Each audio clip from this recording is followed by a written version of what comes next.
الحمد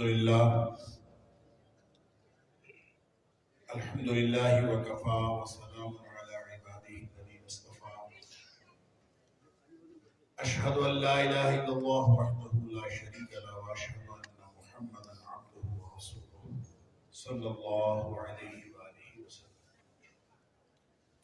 اللهم صل على محمد وعلى آل محمد كما صليت على إبراهيم وعلى آل إبراهيم إنك حميد مجيد اللهم بارك على محمد وعلى آل محمد كما باركت على إبراهيم وعلى آل إبراهيم إنك حميد مجيد أما بعد فأعوذ بالله السميع العليم من الشيطان الرجيم من همزه ونفخه ونفثه بسم الله الرحمن الرحيم إن الذين يلحدون في آياتنا لا يخفون علينا أفمن يلقى في النار خير أم من يأتي آمنا يوم القيامة اعملوا ما شئتم إنه بما تعملون بصير۔ جو لوگ ہماری آیات کے بارے میں کجروی اختیار کرتے ہیں وہ ہم سے چھپ نہیں سکتے۔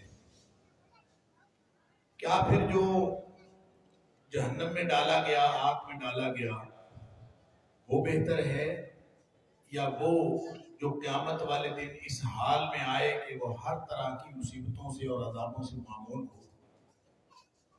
ہاں تم اپنے عمل کیے جاؤ اپنی مرضی سے، لیکن یہ یاد رکھو کہ بے شک اللہ تعالیٰ تمہارے تمام اعمال جو تم کر رہے ہو اس کو دیکھنے والا ہے۔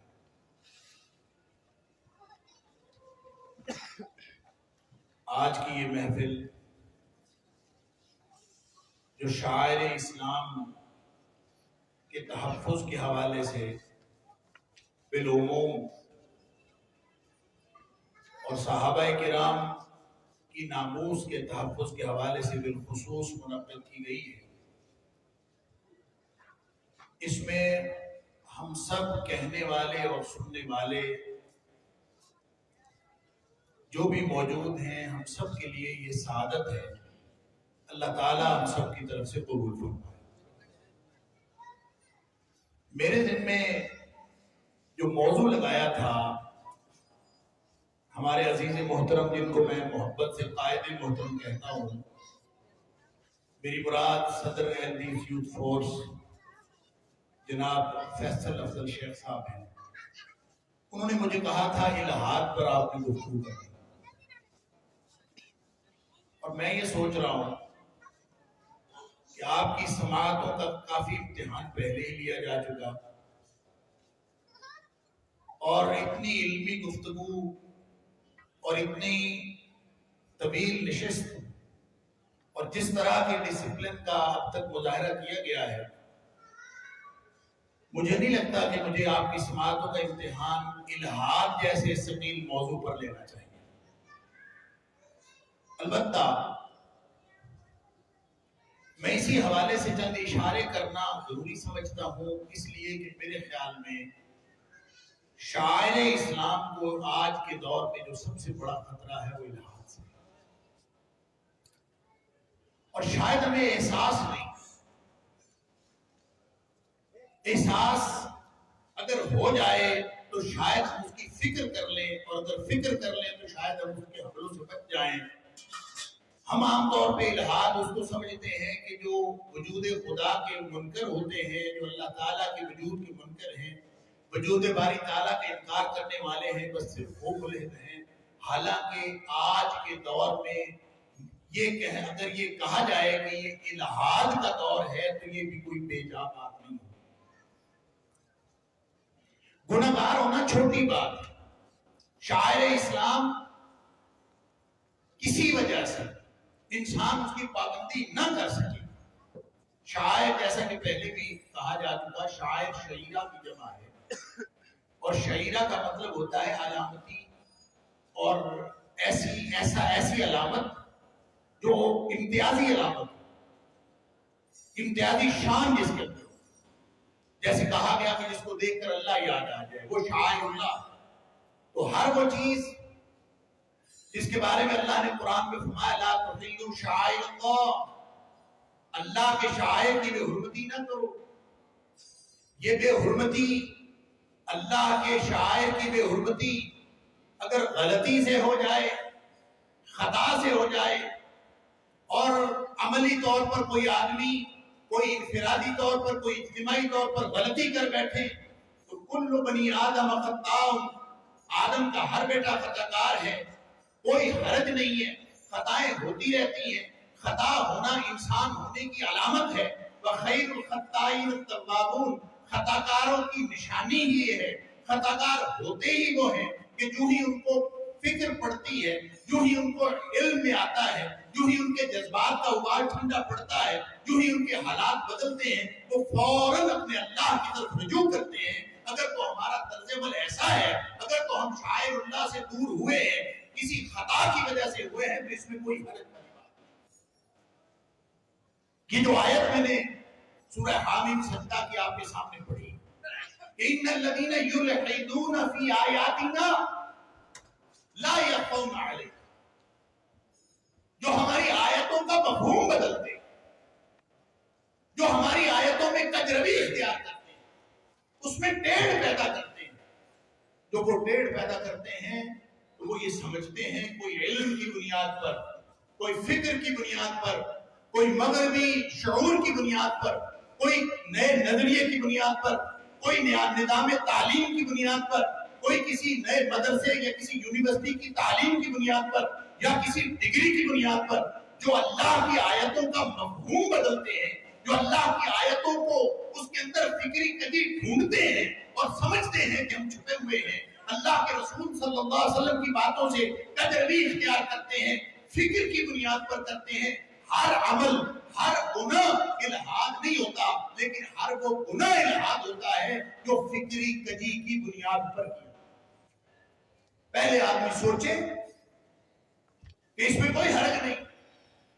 لہذا آج دیکھیں، آپ سوشل میڈیا دیکھ لیجئے، آپ جدید ڈائلیکٹ والے، جدید لہجے والے نام نہاد علماء کو دیکھ لیجئے، آپ اباحیت پسندی کے فلسفے کو دیکھ لیجئے، آپ الیکٹرانک میڈیا اور خاص طور پہ جو مین سٹریم میڈیا ہے اس کی دیوی فکر کو دیکھ لیجئے.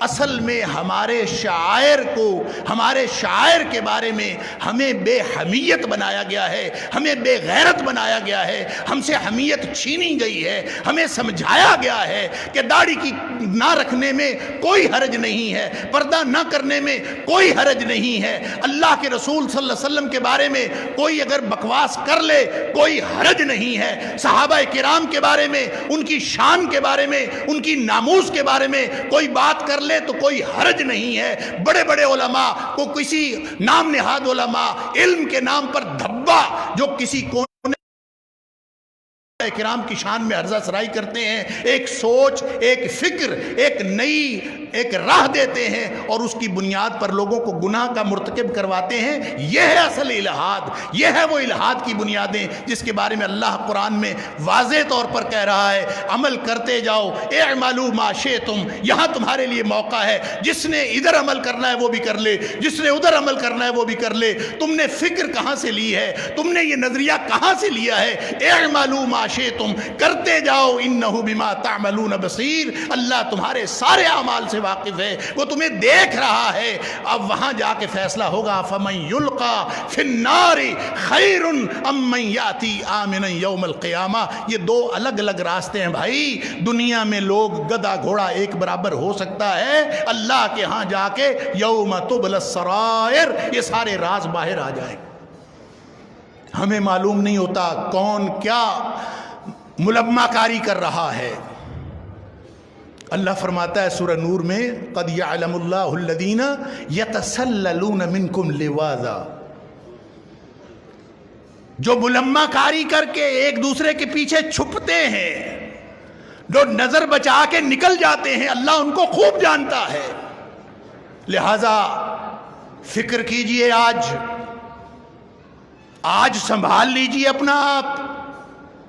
ہم سمجھتے ہیں کہ ہمارے تعلیمی ادارے ٹھیک کام کر رہے ہیں، ہماری نسل، نئی نوجوان نسل اللہ اکبر بڑی سیانی ہے، ہم سے کئی ہاتھ آگے ہے، ان کی فکر درست ہے، ان کے معاملات درست ہیں۔ اللہ اکبر۔ اقبال نے ایک بڑی خوبصورت بات کہی تھی، اس کی ایک نظم ہے اقبال کی، محراب گل افغان کے افکار۔ اس میں اقبال نے نوجوان کی فکر پر تبصرہ کیا ہے۔ سنیے نوجوانوں، اقبال کہتا ہے اگرچہ مکتب کا جواں زندہ نظر آتا ہے، اگرچہ مکتب کا جواں زندہ نظر آتا ہے، مردہ ہے مانگ کے لایا ہے فرنگی سے نفس۔ یہ جو سانس لے رہا ہے نا، یہ تو مانگے تانگے کی سانس، پتہ نہیں کہاں سے نظریہ لیا، پتہ نہیں کہاں سے فکر لی ہے۔ نماز نہ پڑھنا گناہ ہے، لیکن اس بنیاد پر نماز نہ پڑھنا کہ نماز پڑھنے کی ضرورت نہیں ہے، یہ الحاد ہے۔ والدین کی نافرمانی کرنا گناہ ہے، اور یہ سوچ کر گناہ کرنا، یہ سوچ کر والدین کی نافرمانی کرنا کہ والدین کو پتہ ہی ککھ نہیں، ان کو تو جدید فکر کا پتہ ہی نہیں ہے، ان کو دنیا کا پتہ ہی نہیں ہے، ہمیں پتہ لاجک کیا ہے، منطق کیا ہے۔ سن لیجئے، یہ جو ایک فرد، ایک بچہ جب اپنے باپ کے سامنے کھڑا ہوتا ہے، یا اپنے استاد کے سامنے کھڑا ہوتا ہے، یا اپنے بزرگ کے سامنے کھڑا ہوتا ہے، اپنی عقل پیش کرتا ہے، اپنی لاجک کے پیش کرتا ہے، یہ بھی اسی الحاد کا حصہ ہے۔ جن بنیادوں پر وجود باری تعالیٰ کا انکار ہوا ہے، اسی بنیادوں پر ان شعائر کا انکار ہو رہا۔ لہذا علماء نے اس کی جو ڈیفینیشن کی ہے وہ پتہ کیا ہے الحاد کی؟ المیل عما یجب اعتقادہ وعملہ۔ ہر وہ چیز جس کا اعتقاد رکھنا اور جس پر عمل کرنا واجب ہے، آپ اس سے ادھر جھک جائیں تو الحاد ہے، ادھر جھک جائیں تو الحاد ہے۔ الحاد لحد سے ہے، یہ جو بغلی قبر بناتے ہیں اس کو بھی لحد اسی لیے کہتے ہیں کہ وہ سیدھے سے ہٹی ہوئی ہوتی ہے اصل راہ سے۔ لہٰذا آپ اس الحاد کی اس ڈیفینیشن کے تحت دیکھیں گے، آپ کو کفر نظر آئے گا تو وہ غلطی کی بنیاد پر نہیں نظر آئے گا، وہ آپ کو الحاد کی بنیاد پر نظر آئے گا۔ آپ کو شرک نظر آئے گا، وہ غلطی کی بنیاد پر نہیں آئے گا، وہ الحاد کی بنیاد پر نظر آئے گا۔ آپ کو فسق نظر آئے گا، وہ غلطی کی بنیاد پر نہیں ہوگا، وہ الحاد کی بنیاد پر ہوگا۔ آپ کو منافقت نظر آئے گی، وہ غلطی کی بنیاد پر نہیں ہوگی، وہ الحاد کی بنیاد پر ہوگی۔ آپ کو زندقہ، زندقیت نظر آئے گی، وہ الحاد کی بنیاد پر ہوگی۔ آپ کو اباحیت پسندی نظر آئے گی، آپ کو بڑے خوبصورت لہجے میں گفتگو کرتے ہوئے آپ کو سو کالڈ سکالرز وہ نظر آئیں گے، وہ سارے کے سارے اس سے آپ پیچیدہ مسئلہ پوچھیں، آپ اس سے کہیں کہ جناب ہمارے معاملات خراب ہیں، آپ ان سے کہیں کہ ہمیں رات کو سردیوں میں عشاء کی نماز مشکل لگتی ہے، فجر کی نماز مشکل لگتی ہے، آپ کوئی مشکل مسئلہ پوچھیں، ایسے ایسے نام نہاد سکالرز یہاں موجود ہیں جو آپ کی مشکل اسی وقت آسان کر دیتے ہیں۔ وہ کہتے ہیں اس کی ضرورت ہی نہیں۔ وہ کسی نے ایک لطیفہ سنایا، اللہ اکبر، ہے لطیفے کی بات لیکن اس میں نصیحت کی بات ہے۔ وہ کہتے ہیں کہ کسی خاتون کے پیٹ میں درد تھا، اس نے کہا درد گردہ ہو رہا ہے، شور مچایا اس نے، درد گردہ درد گردہ، چیختی ہوئی ہاسپٹل لے گئے اس کو۔ آگے کوئی سردار ڈاکٹر تھا، اس نے دیکھا عورت چیخ رہی ہے، کیا ہے؟ کہتی ہے درد گردہ ہے۔ اس نے کہا عورت میں تو گردہ ہوتا ہی نہیں، ایسے تم خام خواہ چیخ رہی ہو۔ اس کا اشکال دور ہو گیا اور اس نے کہا اچھا گردہ ہوتا ہی نہیں، جب گردہ ہی نہیں ہوتا تو پھر درد کیسا؟ لہٰذا اس کا علاج یہ کہہ کے کیا گیا کہ عورت میں تو گردہ ہوتا ہی نہیں۔ بات لطیفے کی ہے، آج ایسے ایسے سکالرز، یہ ہے الحاد کہ دین کا جو مسئلہ پوچھ لیں وہ کہتے ہیں یہ تو اس دور کی بات تھی، آج کے دور میں نہیں ہے۔ لہٰذا آپ دیکھ لیجئے وہ دین جس کے لیے الطاف حسین حالی نے کہا تھا نا، اے خاصہ خاصان رسول وقت دعا ہے، امت پہ آن کے امت پہ تیری آن کے عجب وقت پڑا ہے، جو دین بڑی شان سے نکلا تھا وطن سے، پردیس میں وہ آج غریب الغربا ہے۔ لہذا شاعر اسلام کے تحفظ کے لیے بڑی بروقت یہ تحریک ہے، میں سمجھتا ہوں، اور یہ سلام پیش کرنا چاہیے اہل حدیث یوتھ فورس پاکستان کو کہ جنہوں نے لاہور سے اس تحریک کا آغاز کیا، آج یہ کراچی پہنچی ہے اور پورے ملک کے اندر یہ کانفرنسز کا اور سیمینارز کا جال بچھایا جا رہا ہے۔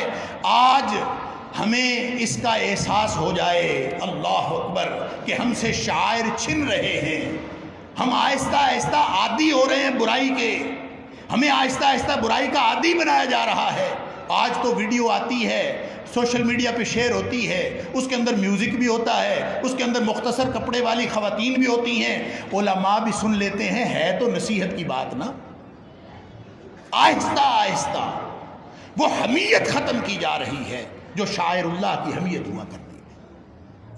اس سازش کو پہچاننا بھی ہے، اس کے سامنے کھڑے بھی ہیں،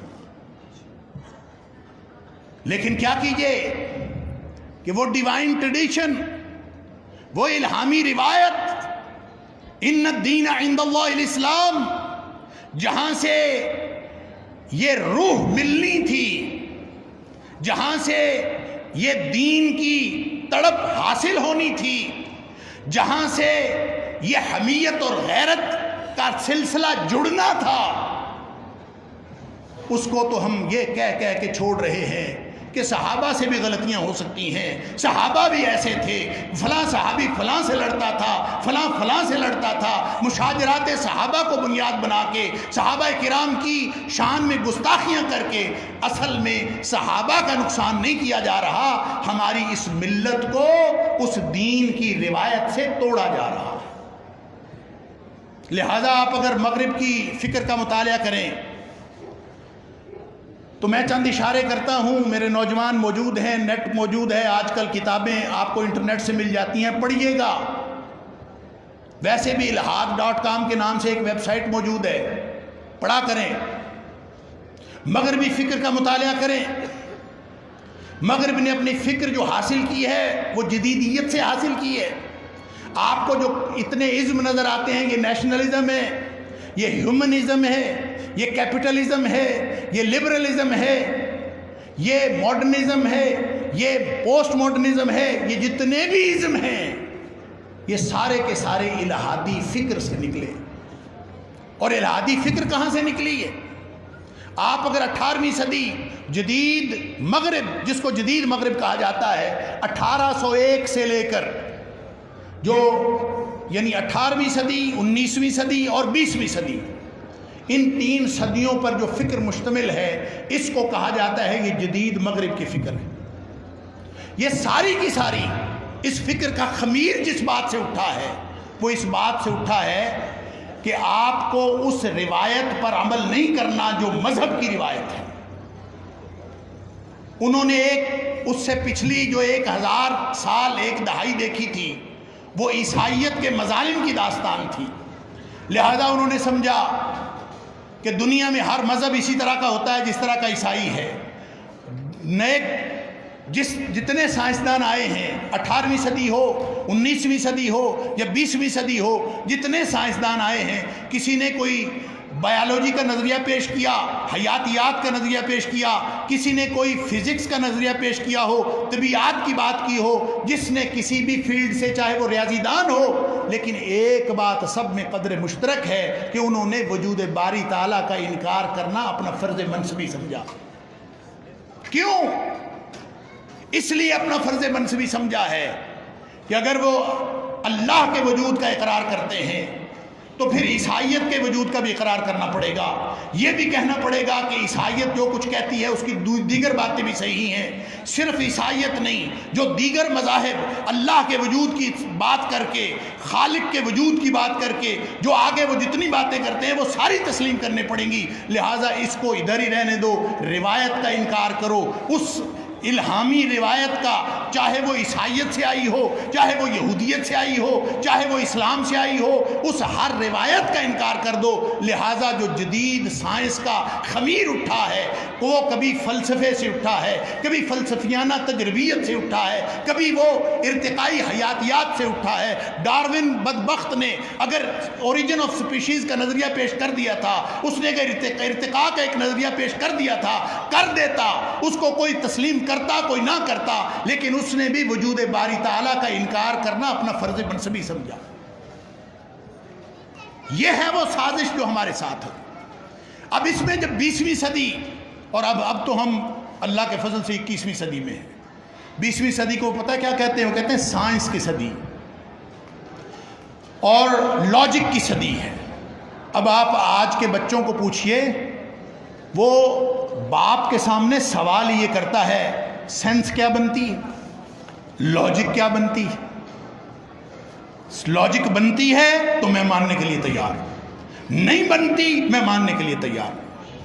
یہ جو لاجیکل اینڈ سائنٹیفک پوزیٹیوزم جس کو کہتے ہیں منطقی اور سائنسی اثباتیت، یہ ان کی پوری فکر کا نچوڑ ہے جو 20ویں صدی کی سائنس کی ایک ایجاد ہے، یا انہوں نے ایک علم کی ایک نئی بنیاد رکھی۔ میں اس کی تفصیل میں نہیں جاتا سائنس کیا ہے اور منطق کیا ہے، میں صرف اتنی بات عرض کرنا چاہتا ہوں کہ اس پوری فکر نے ہمیں روایت سے، الہامی روایت سے توڑا ہے، اور 4 بڑے بڑے نعرے دیے: آزادی، مساوات، رواداری، ترقی۔ یہ ماڈرنزم کے نعرے ہیں۔ کبھی موقع ملا تو انشاءاللہ میں اپنے بچوں کو یہ بھی سمجھانے کی کوشش کروں گا کہ یہ جس کو وہ آزادی کہتے ہیں وہ آزادی نہیں ہے، جس کو وہ مساوات کہتے ہیں وہ مساوات نہیں ہے، یہ دھوکہ ہے، یہ جس کو وہ رواداری کہتے ہیں وہ رواداری نہیں ہے، اور جس کو وہ ترقی کہتے ہیں وہ ترقی نہیں ہے، بلکہ وہ انسانیت کی تنزلی ہے۔ پڑھیں گے تو سمجھ آئے گی۔ اللہ، لیکن کہاں سے علاج، کہاں سے ہو؟ ہم نظام تعلیم سے علاج کرنا چاہتے ہیں۔ نبی اکرم صلی اللہ علیہ وسلم نے ایک تجزیہ فرمایا ہے جدید دور کا، اور نبی کریم صلی اللہ علیہ وسلم نے اس کا نام ان من اقتراب الساعہ فرمایا، کہ قرب قیامت کے جو حالات ہیں اس میں ایک یہ بھی ہوگا۔ کیا ہوگا؟ ایک تو آپ نے فرمایا اس حدیث میں کہ جو اچھے لوگ ہیں ان کو کمتر بنا دیا جائے گا، اور جو بدترین لوگ ہیں ان کو اوپر بٹھا دیا جائے گا۔ ان ترفع الاشرار وتوضع الاخیار، جو نیک لوگ ہیں ان کو نکو بنا دیا جائے گا، وہ معاشرے کے اندر کوئی شخص ان کی بات نہیں سنے گا، اور جو بدترین لوگ ہیں ان کو اوپر بٹھا دیا جائے گا۔ پھر فرمایا ان یفتح القول ویخزن العمل، اس دور میں باتیں بہت ہوں گی، جس سے مرضی تقریر کروا لو، جس سے مرضی جلسہ کروا لو، کئی گھنٹوں کی تقریر کروا لو۔ یفتح القول، میڈیا کھولو، تقریریں، seminars, talk shows, social media کھولو، ہر ایک کا اپنا یوٹیوب چینل، ہر ایک باتیں، یفتح القول، جتنی مرضی باتیں کروا لو۔ ویخزن العمل، عمل لپیٹ لیا گیا، وہ ختم ہو گیا، باتیں ہیں، اب ہم مسلمان ہیں باتوں سے۔ اللہ اکبر۔ پھر نبی اکرم صلی اللہ علیہ وسلم نے فرمایا وَأَن يُقْرَأَ فِي الْقَوْمِ الْمُثَنَّاتِ۔ اللہ اکبر۔ جب حالات خراب ہوتے ہیں تو اصلاح نظام تعلیم کرتا ہے، جب حالات خراب ہوتے ہیں، جب نسلیں خراب ہونا شروع ہوتی ہیں تو نظام تعلیم ان کی اصلاح کرتا ہے، تعلیمی ادارے اصلاح کرتے ہیں، معماران قوم اساتذہ ہوتے ہیں، ان بچوں کو اٹھاتے ہیں، ان کی فکر کی تربیت کرتے ہیں، ان کو ٹوٹی ہوئی روایت سے جوڑتے ہیں، ان کو نبی اکرم صلی اللہ علیہ وسلم سے جوڑتے ہیں، ان کو صحابہ کرام سے جوڑتے ہیں، ان کو اس روایت سے جوڑتے ہیں، اللہ کے قرآن سے جوڑتے ہیں۔ لیکن نبی اکرم صلی اللہ علیہ وسلم نے فرمایا اس دور میں جو پڑھا جا رہا ہوگا نا وہ تو مسنات ہوگی۔ وَيُقْرَأَ فِي الْقَوْمِ الْمُثَنَّاتِ، ساتھ فرمایا وَلَيْسَ فِيهِمْ أَحَدٌ يُنْكِرُهَا، وہ ماحول ایسا بن گیا ہوگا کہ کسی کو یہ توفیق بھی نہیں ہوگی کہ اٹھ کے یہ کہہ لے کہ بندے کے پتروں کیا پڑھ رہے ہیں، وہ یہ کہنے والا بھی نہیں ہوگا۔ لیس فیہم احد ینکرھا، کوئی اس پر تنقید کرے اس پر فرد جرم عائد ہو جاتی ہے، کوئی بات کرے کوئی زبان کھولے اس کے اوپر فرد جرم عائد ہو جاتی ہے کہ کیا کیا جا رہا ہے۔ صحابی پوچھتا ہے اللہ کے رسول صلی اللہ علیہ وسلم المسنات، وہ کیا پڑھا جا رہا ہے، مسنات کیا چیز ہے، کیا پڑھا جا رہا ہے؟ نبی اکرم صلی اللہ علیہ وسلم نے فرمایا التی کتبت سوا کتاب اللہ، ہر وہ چیز المسنات ہے جو اللہ کی کتاب کے علاوہ لکھی جائے، جس کا نہ تعلق اللہ کے قرآن کے ساتھ نہ صاحب قرآن کے ساتھ۔ ہمیں صحابہ کرام کے بارے میں بدگمان کر کے کس روایت سے توڑا جا رہا ہے، ہمیں کس علمیت کی طرف پھینکا جا رہا ہے، ہماری فکر کو کیسے گہنایا جا رہا ہے، یہ ہے میرے عزیز نوجوانوں وہ بنیادی نقطہ جس پر سوچنے کی بھی ضرورت ہے، اور اس کے حل کے لیے اللہ کے قرآن سے جڑنے کی ضرورت ہے، نبی اکرم صلی اللہ علیہ وسلم کے فرمان سے جڑنے کی ضرورت ہے، صحابہ کرام کی دیے ہوئے اور ہم تک پہنچائے ہوئے دین سے جڑنے کی ضرورت ہے۔ اگر ہم اس روایت سے جڑ جائیں گے تو ہر اصطلاح کا مفہوم بدل جائے گا، آزادی کا مفہوم پھر کچھ اور ہوگا، حقوق العباد کا مفہوم اور ہوگا، ہمیں پتہ چلتا نہیں، ہم سوچتے نہیں، اس کو پڑھتے نہیں، ہم کہتے ہیں وہ حقوق انسانی کی بات کرتا ہے مغرب، ہم کہتے ہیں اسلام نے تو 1500 سال پہلے حقوق انسانی کی بات کر دی تھی، کہتے ہیں نا، یعنی اتنے معصوم ہیں۔ وہ ایک نعرہ لگاتے ہیں جو غلط نعرہ ہے، ہم اس نعرے کی حقیقت سمجھے بغیر ہم کہتے ہیں کوئی مسئلہ نہیں، یہ تو اسلام نے پہلے کر دیا تھا۔ حقوق انسانی کی جب بات ہوتی ہے نا، انسان وہ ہیومن کو کہتے ہیں۔ مزے کی بات یہ ہے کہ بائبل میں بھی لفظ ہیومن استعمال نہیں ہوا، بائبل میں بھی لفظ مین استعمال ہوا ہے۔ مین کا مطلب ہے آدمی، مین کائنڈ کو تبدیل کیا، اس کی جگہ ہیومن لگایا 18ویں صدی میں آ کے۔ کیوں؟ اس لیے کہ مین کائنڈ کا تعلق ابدیت کے ساتھ ہے، ابدیت الہامی روایت سے جڑی ہے، اس کا الہ کے ساتھ تعلق ہے۔ عبد ہوگا تو ایک مالک الملک کو ماننے والا ہوگا، کسی برتر ہستی کو ماننے والا ہوگا۔